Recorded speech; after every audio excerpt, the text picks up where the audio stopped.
Ну, что сказать, да, порталы, ХС-порталы, подъемно-сдвижная система, очень надежная, очень теплая. Данная система у нас тут стоит Alutech SL160.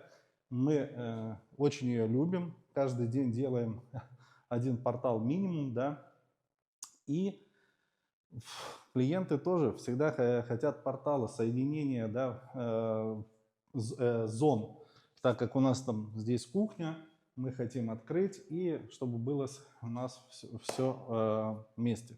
Смотрите, данная конструкция, она не очень большая. Мы порталы, бывает, делаем от 3800. Кстати, тут очень важно проектирование. Если вам делают большие порталы, люди должны в этом разбираться, потому что у нас вот тут в середине профиля при высоких порталах ставятся специальные усилители закладные. А если у нас очень высокие порталы, то еще такая, мы могли бы его сделать из двух частей. Но в чем минус, если у нас портал из двух частей? У нас всего лишь бы открылась одна, вторая от проема, да? А клиент хотел здесь максимум соединиться с улицей.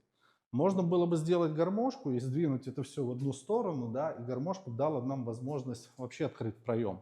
Но гармошка не столь теплая, да. Если бы мы это делали на террасе, да, мы бы посоветовали гармошку. Но гармошка не так тепла, как и вот именно и от продувания защищает, как ХС-портал, потому что он просаживается, да, за счет собственного веса резинками прижимается, вообще продувания нету. А здесь мы видим кухня, да, у нас нету дубль какой-то двери, потому мы говорим, что лучше в этом случае делать у нас ну, вот такие порталы, которые сдвигаются в одну сторону и имеют такую красоту.